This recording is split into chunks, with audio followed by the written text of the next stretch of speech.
بسم الله الرحمن الرحيم الحمد لله رب العالمين والصلاة والسلام على أشرف الأنبياء والمرسلين نبينا وإمامنا محمد وعلى آله وصحبه أجمعين أما بعد حياكم الله أيها الأحبة. Je suis très heureux de vous retrouver aujourd'hui le samedi 13 Rajab 1444 de l'Hégire, correspondant au 4 février 2023.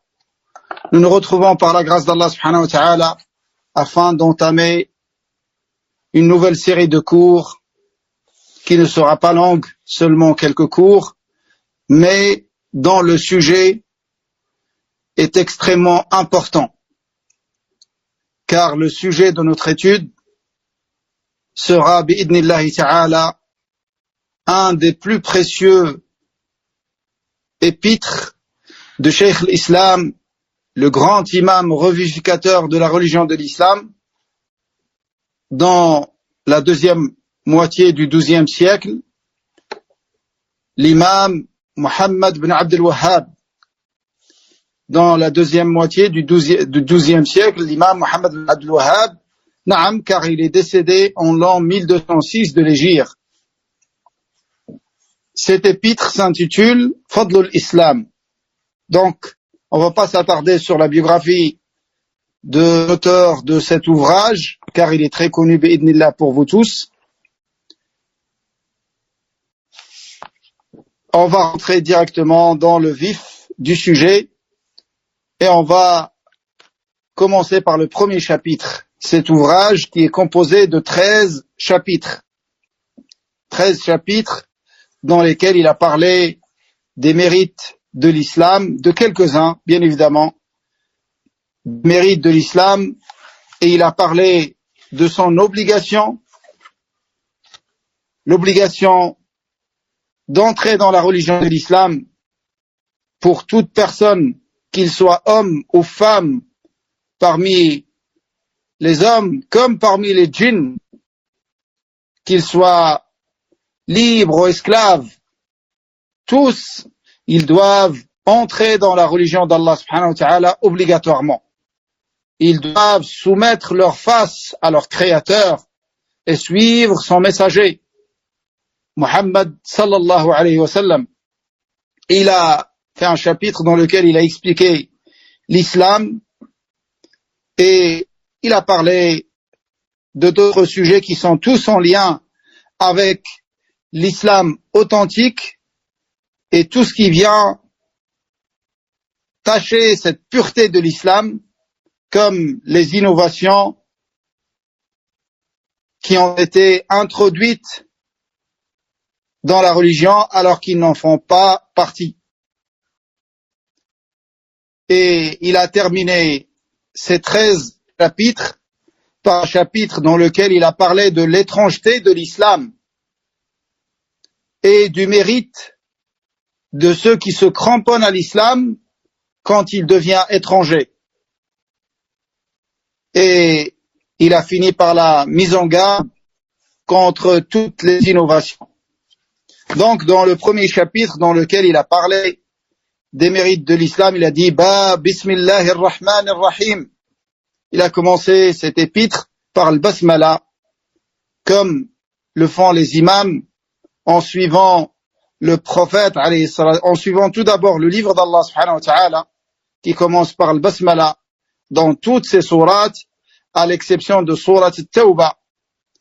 C'est pour ça ils ont divergé. Est-ce que Tawba est une sourate indépendante ou elle suit sourate Al-Anfal? Et aussi, en suivant la sunna des prophètes, à l'instar de Sulayman alayhi salam, dont on a la preuve dans le Coran al-Karim, quand il a envoyé son livre à la reine de Saba, il a commencé par Bismillahir Rahmanir Rahim. Et également notre prophète alayhi salatu wassalam, il commençait ses livres qu'il envoyait aux hommes, aux dirigeants des pays et aux gens importants, il est commencé par le basmala. et ce qui est rapporté comme hadith pour le commencement avec le masbala, ils sont pas authentiques. Donc il a dit Babu Fadl al-Islam, chapitre du mérite de l'islam. L'islam, mes frères, comme vous savez, il a deux usages, ce terme. Islam, qui signifie soumission à Allah, c'est pour ça on dit muslim et on dit pas musulman. Car muslim, ça a un sens, le sens de la soumission. Donc l'islam, il a un sens général qui englobe la religion de tous les prophètes et messagers. Depuis Adam alayhi salam jusqu'au dernier d'entre eux, le sceau et le dernier des prophètes, Muhammad sallallahu alayhi wa sallam, après lequel il n'y aura plus de prophètes ni messagers. Et il a un sens spécifique qui désigne la religion avec laquelle a été envoyé Muhammad sallallahu alayhi wa sallam en particulier, qui est identique à tous les messages qui l'ont précédé dans son fondement et dans sa base, qui est l'appel à l'unicité d'Allah subhanahu wa ta'ala et à lui vouer un culte exclusif. Mais chaque prophète avait une législation adéquate à son peuple et à son époque, jusqu'à cette dernière législation de l'islam, qui est la plus parfaite et la plus complète de toutes les législations, car elle sera valable jusqu'à la fin des temps. Et dans cette législation de l'islam, pour celui qui a l'ilm, il pourra trouver solution à tout problème que rencontre l'humanité. Et elle ferme les portes de tous les égarements et de toutes les déviances. C'est pour ça même des choses qui ont été autorisées dans les législations précédentes, qui ont été la cause de grands égarements, malgré que ces choses-là sont permises à la base. Et ça, c'est ce qu'on appelle saddu dhara'i'. Fermer toutes les portes qui peuvent mener vers le mal, même si ces choses sont autorisées à la base. Dans les législations d'avant, comme dans la législation du peuple de Nuh alayhi salam, c'était autorisé de fabriquer des statues. Et c'était autorisé de faire des images. Et comme dans la législation de Yaqub alayhi salam, c'était autorisé de se prosterner devant une créature, une prosternation de salutation, mais qui n'arrive pas jusqu'à la prosternation que nous faisons dans la salade, bien évidemment. Mais le fait de s'incliner devant la personne, ça c'était autorisé. Et après ça a été interdit dans notre religion, et ça ne se doit qu'à Allah subhanahu wa ta'ala. Et également les statues, les images, toutes ces portes-là ont été fermées dans cette législation. La législation avec laquelle a été envoyé Muhammad sallallahu alayhi wa sallam. Il a dit wa qawlullahi ta'ala al-yawma akmaltu lakum dinakum wa atmamtu alaykum ni'mati wa raditu lakum al-islam dina. Dans le sens approximatif, Allah subhanahu wa ta'ala nous dit: aujourd'hui, j'ai mené votre religion à son point d'accomplissement. Je vous ai comblé de ma grâce tout entière et j'ai agréé pour vous l'islam comme religion, c'est-à-dire comme unique religion. وَرَضِيتُ لَكُمُ الْإِسْلَامَ دِينًا. Et la parole d'Allah subhanahu wa ta'ala: قُلْ يَا أَيُّهَا النَّاسُ إِن كُنتُمْ فِي شَكٍّ مِّن دِينِي فَلَا أَعْبُدُ الَّذِينَ تَعْبُدُونَ مِن دُونِ اللَّهِ وَلَكِنْ أَعْبُدُ اللَّهَ الَّذِي يَتَوَفَّاكُمْ. Dis ô homme, si vous êtes dans le doute au sujet de ma religion, je n'adore point, quant à moi, je n'adore point ceux que vous adorez en dehors d'Allah, mais j'adore Allah qui reprendra vos âmes.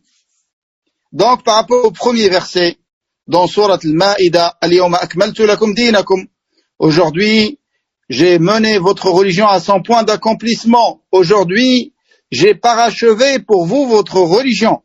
L'imam Sa'di dans le tafsir, il dit, dans le sens, il dit, yani, par ce verset, Al-Yawma akmaltu lakum dinakum, c'est pour ça que le livre d'Allah et la sunna du prophète, alayhi salatu wassalam, sont suffisants, toute la suffisance dans toutes les règles de la religion, dans les fondements et dans les branches. Chaque personne responsable, chaque musulman qui prétend que il est indispensable pour les hommes dans leurs croyances et dans les règles de leur religion, il est indispensable pour eux autre science que la science du livre d'Allah et la sunna de son prophète alayhi salatu wassalam, comme la science de l'kalam, ce qu'ils appellent ilm al-kalam, cette science qui est basée sur la philosophie grecque. Celui qui prétend qu'il est indispensable pour eux dans leurs croyances et dans leur religion autre science que la science du livre d'Allah et la sunna de son prophète alayhi salatu wassalam, alors c'est un ignorant et sa parole est caduque, car cette parole, elle contredit le fait que la religion soit complète et parachevée. Car l'Asha'ira, comme vous savez, ils prétendent qu'il est indispensable pour vérifier le tawhid de connaître la science de l'kalam. C'est pour ça la science de l'kalam, pour eux, c'est ce qu'ils, ça revient à la science de l'aqida, de la croyance. Ils prétendent que la croyance, elle se fait d'abord avec la raison, avant qu'elle ne soit basée sur les textes. Et celui dont la croyance n'est pas basée sur la raison, pour eux, sa religion n'est pas valide et sa croyance est invalide pour la majorité d'entre eux.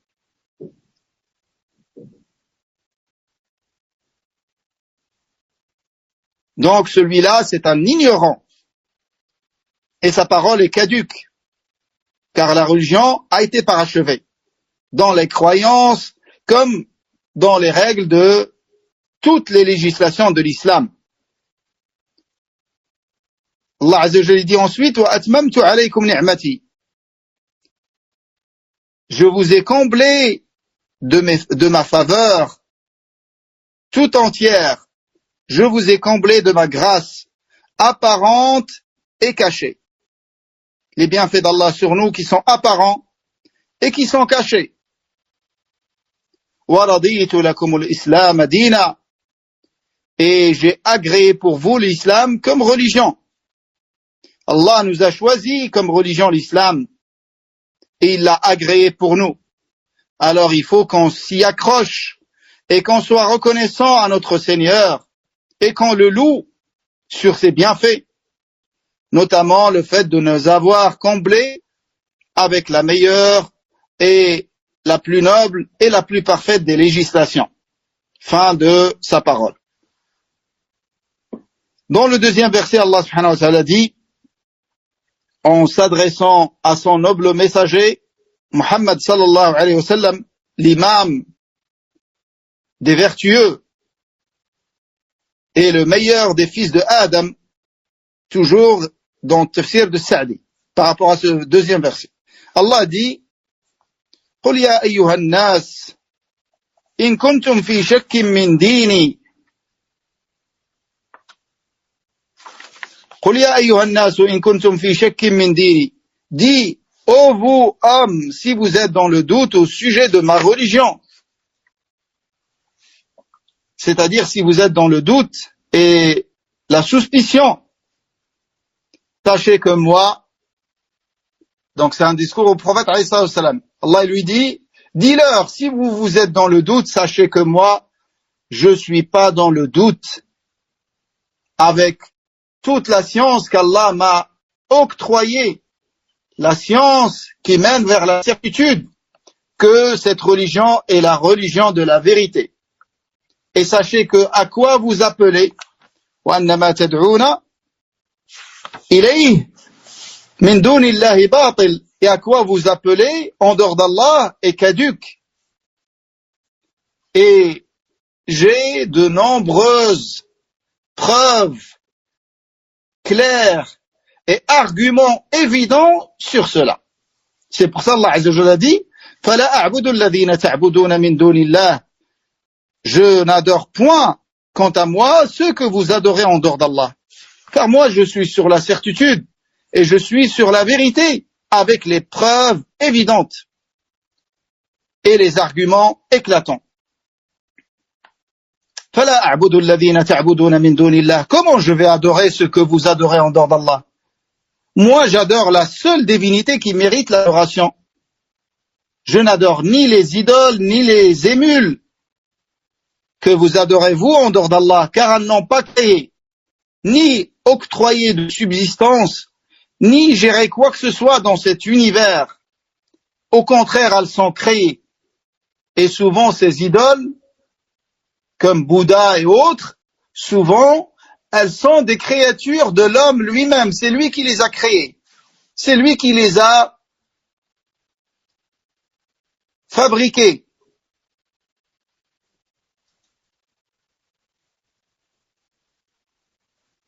Donc, il n'y a rien en elles qui mérite qu'elle soit adorée en dehors d'Allah. وَلَكِنْ أَعْبُدُ اللَّهَ الَّذِي يَتَوَفَّاكُمْ, mais j'adore Allah qui reprendra vos âmes. Allahu Akbar. Le Coran, subhanallah, quand tu le médites et quand tu le lis avec tafsir, c'est une des plus grandes causes, si c'est pas la plus grande, qui augmente la foi. Car tu vois la vérité avec ses arguments.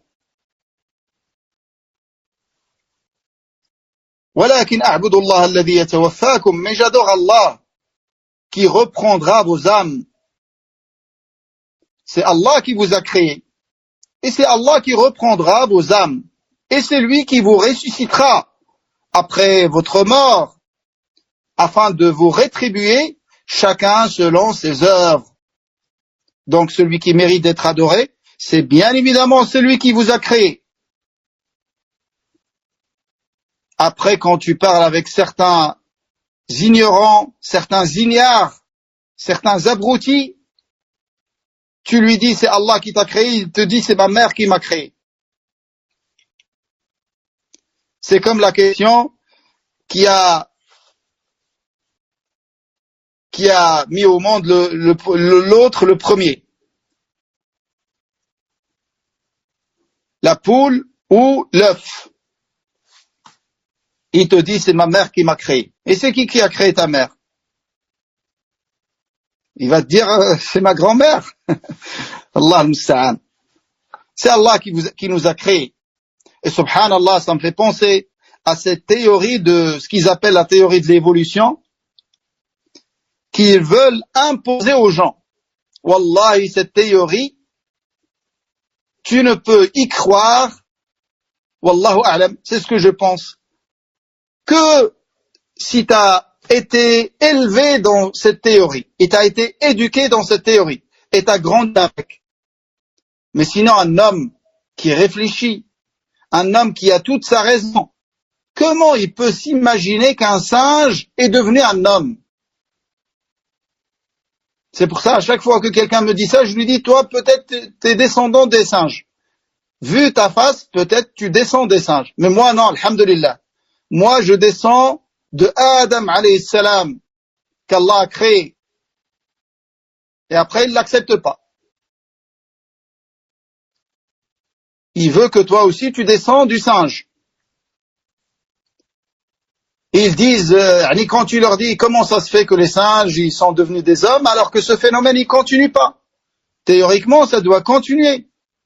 Il te dit non, ça se fait au bout de des milliards et des milliards d'années. Taïb, et ça se fait au bout de milliards et milliards d'années. Pourquoi ça n'a pas continué et le lendemain du premier singe qui est devenu un homme? Est-ce qu'il n'y a pas un autre singe qui est devenu un homme et qu'on va voir aujourd'hui qu'il est devenu homme? Bien évidemment, c'est une théorie caduque qui n'a aucun fondement. Même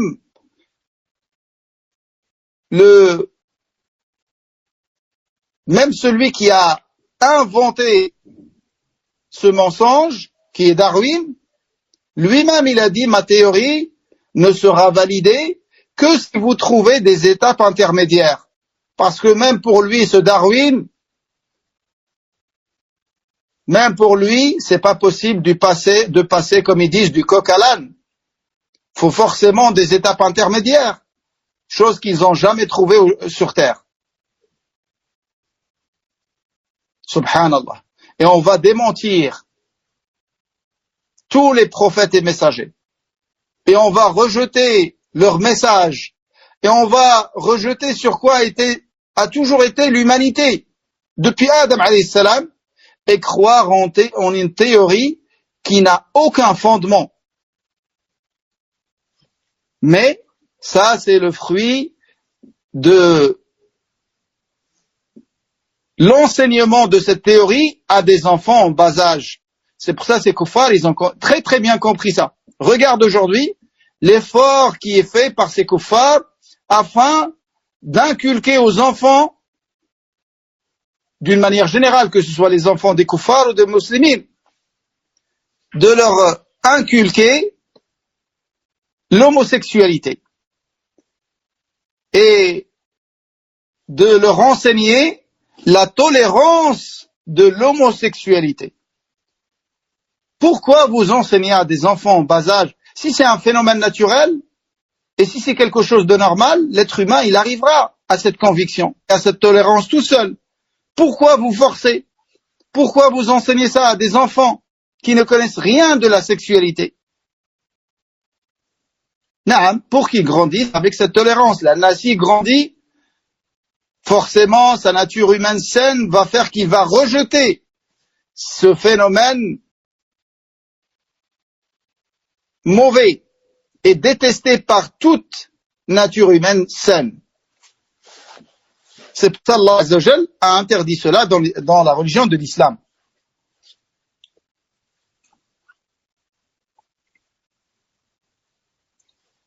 وقول الله تعالى يا أيها الذين آمنوا اتقوا الله وآمنوا برسوله يؤتكم كفلين من رحمته ويجعل لكم نورا تمشون به ويغفر لكم والله غفور رحيم. Allah subhanahu wa ta'ala nous dit dans le sens approximatif: ô vous qui avez cru, craignez Allah et croyez en ses messagers, Allah vous accordera alors deux parts de sa miséricorde. Et il vous donnera une lumière pour guider votre marche, et pardonnera vos péchés, car Allah est absoluteur et tout miséricordieux. L'imam al-Tabari a dit dans son tafsir par rapport à ce verset, il a dit, Allah il dit à ceux qui ont cru en Allah et en ses messagers, parmi les gens du livre, la Torah et l'évangile, craignez Allah en accomplissant ses obéissances.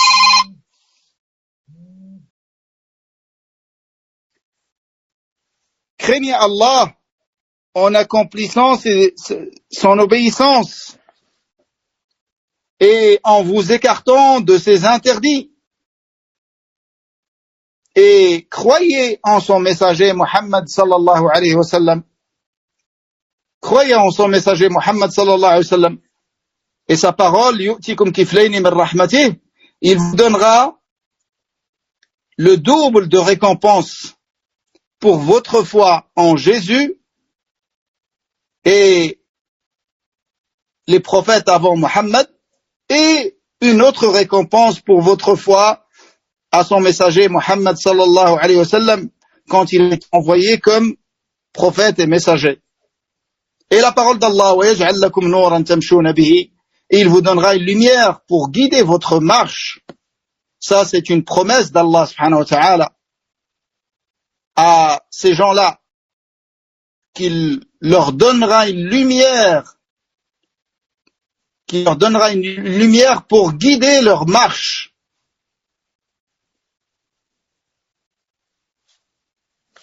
Et le Coran, avec le suivi du messager, est une lumière pour celui qui croit au livre d'Allah et aux messagers, et qui croit en leur véracité. C'est une guidée pour lui, pour celui qui a cru en Allah. Et la parole d'Allah, wa yaghfir lakum, Allah vous pardonnera vos péchés, wa yaghfir lakum, il pardonnera, il effacera vos péchés. Wallahu ghafurur rahim, et Allah est absoluteur et tout miséricordieux. Le pardon, le fait de pardonner, c'est al-maghfira, c'est un attribut d'Allah, comme le rahma, qui est un attribut d'Allah, la miséricorde, un attribut réel, comme il convient à la grandeur et la majesté d'Allah subhanahu wa ta'ala.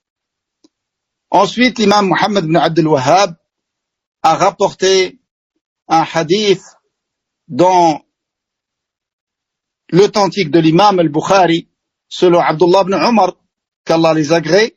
Le messager d'Allah alayhi salatu wassalam a dit: مثلكم ومثل أهل الكتاب كمثل رجل استأجر أجراء فقال من يعمل لي من غدوة إلى نصف النهار على قيراط. Donc le prophète alayhi salatu wassalam a dit: votre exemple et l'exemple des gens du livre est comme l'exemple d'un homme qui a engagé des salariés.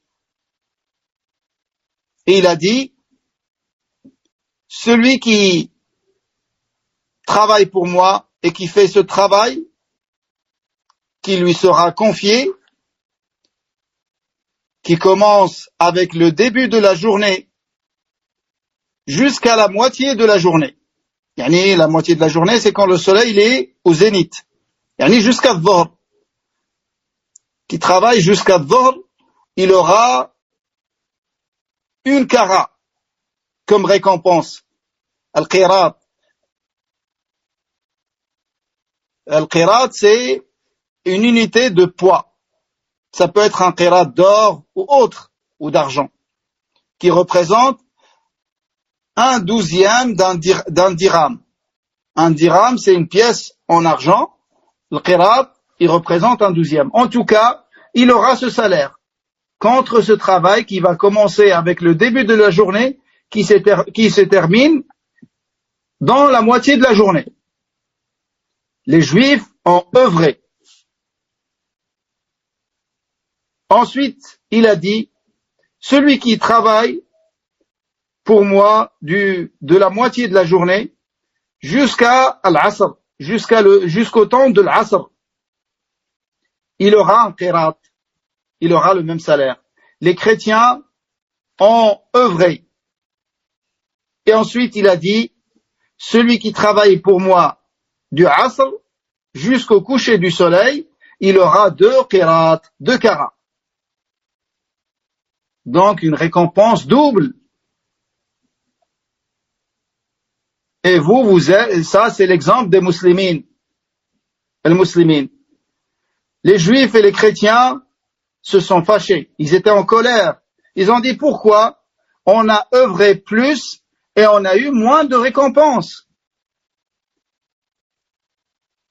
L'homme leur a dit: est-ce que je vous ai diminué quelque chose de votre droit? Ils ont dit non. On a fait notre travail, tu nous as donné le salaire adéquat, on a eu notre droit et plus, sans diminution. Il a dit: alors ça c'est mon mérite et c'est mon bienfait, je l'accorde à qui je veux. Ça c'est un exemple qui a été donné par le prophète alayhi salatu wassalam à cette communauté, la dernière des communautés, la communauté de Muhammad sallallahu alayhi wa sallam, et son mérite par rapport aux communautés précédentes. Leur durée de travail, leur durée de vie, est inférieure à celle des nations d'avant nous. Et malgré cela, leur récompense est plus grande. Et ça, c'est le bienfait d'Allah subhanahu wa ta'ala. Il l'accorde à qui il veut. Donc, ce qui est voulu par les gens du livre, c'est les juifs et les chrétiens. Donc, notre exemple avec notre prophète, alayhi salam, comme a dit Al-Hafidh ibn Hajar dans Fath al-Bari. Il a dit, votre exemple, c'est-à-dire votre exemple avec votre prophète. Et l'exemple des gens du livre d'avant avec leur prophète, et il a donné cette parabole. Les juifs et les chrétiens se sont mis en colère, c'est-à-dire les mécréants parmi eux. Mais les croyants, ils ont accepté. Et ils se sont soumis. Et ils ont agréé le jugement d'Allah subhanahu wa ta'ala. Donc ce qui est voulu par ils se sont mis en colère, ils se sont fâchés, c'est les mécréants parmi les juifs et les chrétiens. Mais les croyants parmi eux, ils ont accepté la décision d'Allah subhanahu wa ta'ala. Et dans ce hadith d'Ibn Hajar rahimahullah, il y a un argument pour Ahl Sunnah que la récompense d'Allah subhanahu wa ta'ala n'est pas quelque chose qui se mérite. C'est-à-dire, Allah il te donne pas parce que tu mérites. Allah il te donne comme bienfaisance et bonté de sa part. Allahu Akbar. Et ça c'est vrai. Car le serviteur, il ne mérite rien, il ne mérite rien en réalité. Qu'est-ce qu'il va mériter le serviteur? Le serviteur, il n'a œuvré qu'avec l'aide et le soutien d'Allah. C'est lui qui lui a donné l'envie et la volonté d'œuvrer. Et c'est lui qui lui a permis d'œuvrer. Et c'est lui qui lui a facilité cette œuvre d'obéissance. Et par bonté et bienfaisance de sa part, subhanahu wa ta'ala, il l'a récompensé sur cette adoration. Alors qu'est-ce que le serviteur mérite dans tout cela? C'est un pur bienfait d'Allah subhanahu wa ta'ala. Et c'est ça, aqidat al-sunnah wal jama'a. Il a cité un deuxième hadith rapporté dans l'authentique de l'imam Muslim, dans lequel le prophète alayhi salatu wassalam dit, selon Abu Huraira, أضل الله عن الجمعة من كان قبلنا فكان اليهود يوم السبت وللنصارى يوم الأحد فجاء الله بنا فهدانا ليوم الجمعة وكذلك هم تبع لنا يوم القيامة. Donc le prophète alayhi salatu wassalam il dit, Allah a éloigné du Jumu'ah ceux d'avant nous. Les juifs, ils avaient le samedi et les chrétiens avaient le dimanche. Et Allah a fait sortir cette communauté qui a été guidée pour le jour de Jumu'ah. Ça, c'est un mérite immense que ce soit notre jour al-Jumu'ah. Vous allez le comprendre. Donc, comme nous ont été guidés vers le Jumu'ah, les autres communautés nous suivront comme ils nous ont suivis dans le dunya, ils nous suivront dans l'au-delà. Et il a dit alayhi salatu wassalam, nahnu al-akhiruna min ahli ad-dunya wal-awwaluna yawm al-qiyamah. On est les derniers parmi les gens de dunya et les premiers le jour de la résurrection. On est les premiers car cette communauté c'est la dernière des communautés. Et on est les premiers car cette communauté sera la première dans le mérite et la première dans l'entrée au paradis, dans d'autres mérites. An-Nawawi rahimahullah, dans son explication de l'authentique de l'imam Muslim, il a dit, les savants ont dit, al-akhiruna min az-zamani wal-wujud, on est les derniers dans le temps et dans l'existence, et on est les premiers dans le mérite et dans l'entrée au paradis, car cette communauté entrera au paradis avant les autres nations.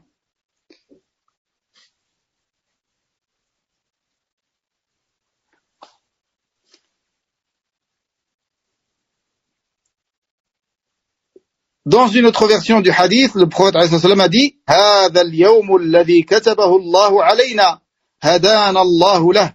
C'est le jour qu'Allah nous a prescrit et vers lequel il nous a guidés.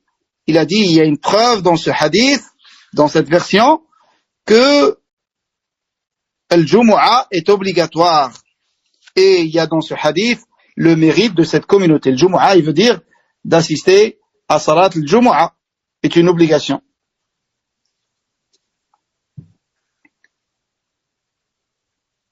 Dans le hadith, le Nabi sallallahu alayhi wa sallam a dit Al-Yahoud ghadan. Les Juifs, leur jour c'est demain, c'est-à-dire le samedi. Le jour de fête des Juifs, c'est le samedi. Et Allah nous a guidés vers le Jumu'ah. Al-Qadi Al-Baydawi a dit, comme l'a rapporté de lui An-Nawawi rahimahullah, dans son tafsir de l'authentique de l'imam Muslim, il a dit Allah a prescrit sur les communautés d'avant nous, les Juifs et les chrétiens, la vénération du jour de Jumu'ah, sans le déterminer. Sans le déterminer. Et il leur a laissé le fait de faire l'effort de trouver le jour et de déterminer le jour. C'est pour ça que les Juifs, avec leur effort, ils ont choisi le samedi. Ils ont choisi le samedi. Donc Allah ne les a pas guidés comme il nous a guidés. Nous, il nous l'a déterminé. C'est pour ça que les Juifs ont choisi le samedi et les chrétiens ont choisi le dimanche. Il viendra une explication pourquoi ils ont choisi le dimanche, le samedi, pour les Juifs. Ils ont choisi le samedi parce qu'ils ont dit c'est le jour où Allah a fini sa création. Et comme Allah a créé toute sa création, il l'a fini le samedi, donc les créatures doivent vénérer ce jour-là et se libérer pour l'adoration exclusivement dans ce jour-là. C'est pour ça qu'il l'appelle le jour de repos. Et les chrétiens, ils ont dit, on doit vénérer le dimanche. Pourquoi? Ils ont dit parce que Allah a commencé sa création un dimanche. Il a commencé sa création un dimanche. Et c'est le jour de commencement qui doit être vénéré et dans lequel on se doit d'être reconnaissant. Et c'est pour ça qu'ils ont choisi le dimanche. Allah a guidé cette communauté vers ce jour qui est vénéré chez les musulmans, le jour de Jumu'ah, et qui est vénéré par les anges dans le ciel, qui s'appelle le jour de l'Mazid, de l'augmentation.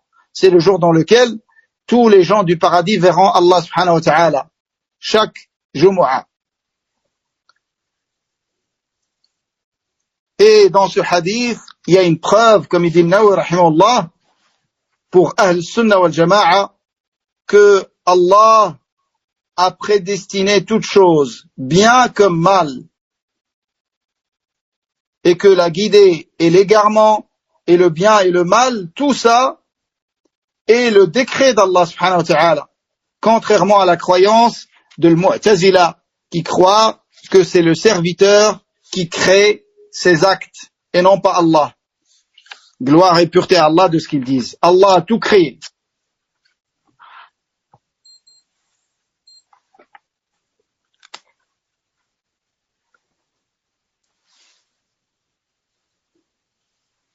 Il poursuit, rahimahullah, l'imam Muhammad ibn Abdul Wahhab, en rapportant du prophète, alayhi salatu wassalam, sa parole, ahabbu ad-dini ila Allahi al-hanifiyyati, ahabbu ad-dini ila Allahi al-hanifiyyatu as-samha.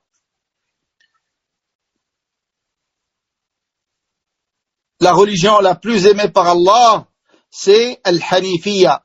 Al-hanifiyya, c'est l'entière soumission.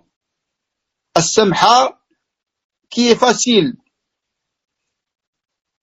L'entière soumission facile, dans laquelle il n'y a pas de gêne. Ibn Hajar rahimahullah a dit par rapport à ce hadith, Ahabbu ad-din, le prophète alayhi salam, il veut dire les meilleures législations qui sont les plus aimées par Allah subhanahu wa ta'ala, car toutes les législations de l'islam sont aimées par Allah. mais il y en a qui sont plus aimés que d'autres par Allah subhanahu wa ta'ala. C'est ça qui évolue. Donc, qu'est-ce qui est le plus aimé par Allah? C'est les législations dans lesquelles il y a une entière soumission et qui sont faciles. Et c'est pour ça, subhanallah, parmi les adorations les plus aimées par Allah, d'une manière absolue, c'est quoi? C'est ad-du'a. Cette adoration très facile. Tu peux être assis, tu peux faire une tâche et invoquer Allah. Que ce soit l'invocation où tu demandes quelque chose ou l'invocation où tu évoques Allah subhanahu wa ta'ala, subhanallah, alhamdulillah. Et aussi, ad-du'a, c'est un pur tawhid, car tu demandes à Allah seul et tu demandes à personne en dehors de lui. C'est pour ça que le Nabi sallallahu alayhi wa sallam a dit « Ahabbu ad-dini ila Allahi al-hanifiyatu samha » Donc ça, c'est une explication de ce hadith. Il y a une deuxième explication qui a été donnée par Al-Hafidh ibn Hajar, c'est que la parole du prophète sallallahu alayhi wa sallam, Ahabbu ad-dini ila Allah, c'est la comparaison de cette législation de l'islam avec laquelle a été envoyé Muhammad sallallahu alayhi wa sallam, comparée aux autres législations. Comparée aux autres législations des autres prophètes, avant qu'elles ne soient falsifiées et abrogées. Ça, c'est une autre explication. Donc, le Hanifiyya, comme vous savez, c'est la voie de Ibrahim, alayhi salam. Et le Hanif, c'est celui qui s'écarte. C'est celui qui s'écarte. C'est pour ça qu'on appelle un homme Hanif, ou Ahnaf, quand il a une jambe de travers ou la en biais. Yani, le Hanifiyya, c'est le fait de s'écarter de shirk. Et celui qui s'écarte de shirk, il est forcément dans tawhid. Il est dans tawhid.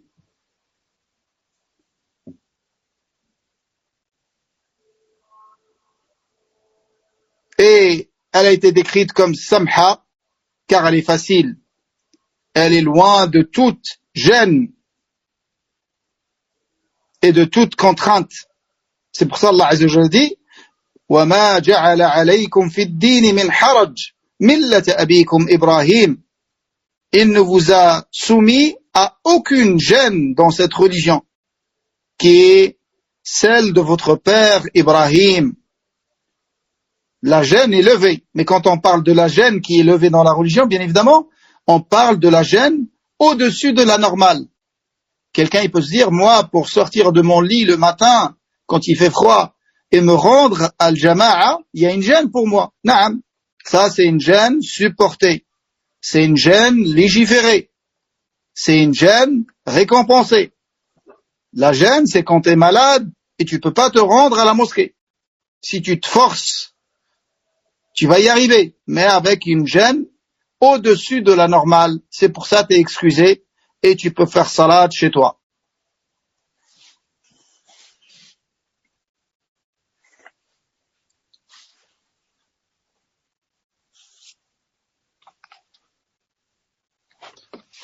Le dernier athar qu'il a cité dans ce chapitre, avec lequel nous allons terminer, Inch'Allah, selon Ubay ibn Ka'b, un athar précieux.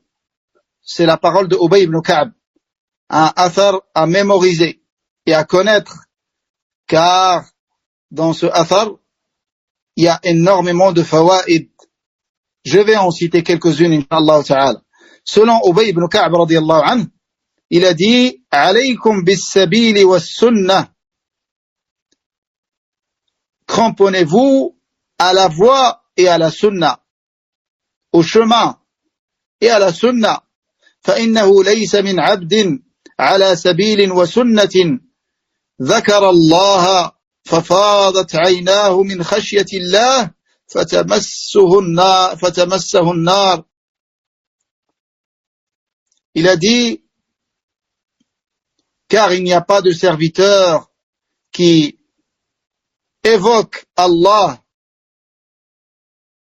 tout en étant sur la voie et la sunna, et qui pleure ensuite, suite à cette évocation d'Allah, il pleure par crainte d'Allah subhanahu wa ta'ala, ce serviteur, il ne sera pas touché par le feu. Il ne sera pas touché par le feu. وَلَيْسَ مِنْ عَبْدٍ عَلَى سَبِيلٍ وَسُنَّةٍ ذَكَرَ الرَّحْمَنَ فَاقْشَعَرَّ جِلْدُهُ مِنْ مَخَافَةِ اللَّهِ إِلَّا كَانَ كَمِثْلِ شَجَرَةٍ يَبِسَ وَرَقُهَا إِلَّا تَحَاتَّتْ عَنْهُ ذُنُوبُهُ كما تحات عن هذه الشجرة كما تحات عن هذه الشجرة ورقها وإن اقتصادا في سنة خير من اجتهاد في خلاف سنة وسبيل أو في خلاف سبيل وسنة. Donc il dit radiyallahu anhu, Ubay ibn Ka'b, le grand compagnon, le mémorisateur du Coran pendant le vivant de Nabi alayhi salatu wassalam, parmi les compagnons qui ont mémorisé la totalité du Coran pendant le vivant du prophète alayhi salatu wassalam. Ils sont pas très nombreux, ils sont 4 ou 5, jusqu'à 10 maximum. Et c'est lui qu'Allah subhanahu wa ta'ala a envoyé Jibril au prophète alayhi salatu wassalam pour lui dire de lui réciter Surat Bayyina. Et c'est lui à qui le prophète alayhi salatu wassalam, il a dit: Ya Ubay, quel est le verset le plus immense dans le Coran? Il a dit Ayat al-Kursi. Et le Nabi alayhi sallam, il a dit de lui: Ubay, aqra'u ummati. Le plus grand savant dans le Coran de cette communauté, c'est Ubay ibn Ka'b, radiyallahu anhu. Donc, il dit: attachez-vous et cramponnez-vous à la voie et la sunna, car il n'y a pas un serviteur qui est sur la voie et la sunna. Regardez la condition. Pas un serviteur qui est sur les innovations, pas un serviteur qui est dans Sophia et dans Rafida.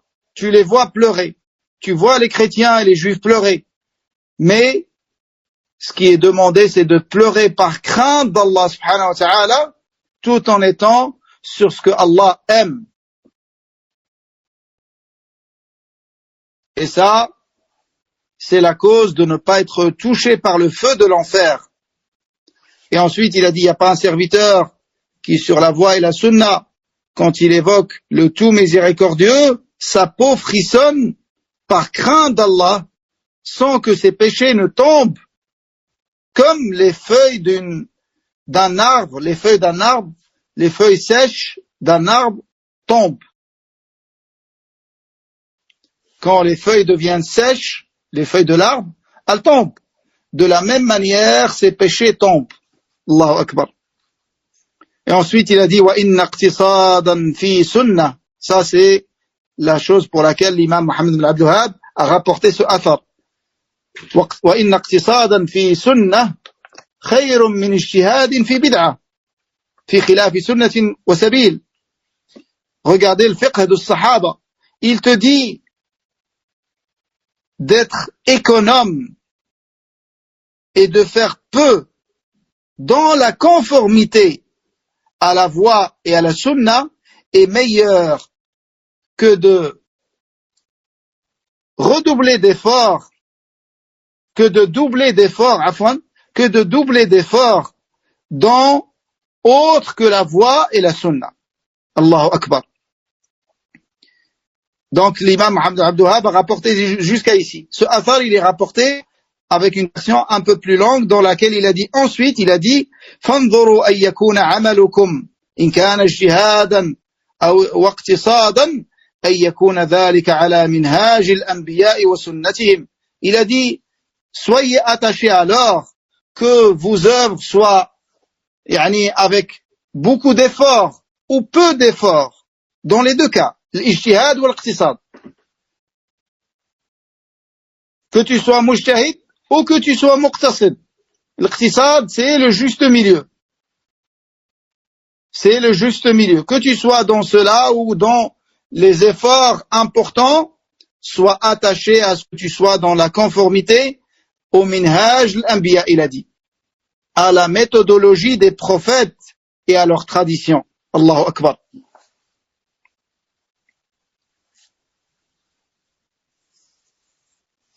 Donc, ce qui est demandé, c'est d'être dans le juste milieu.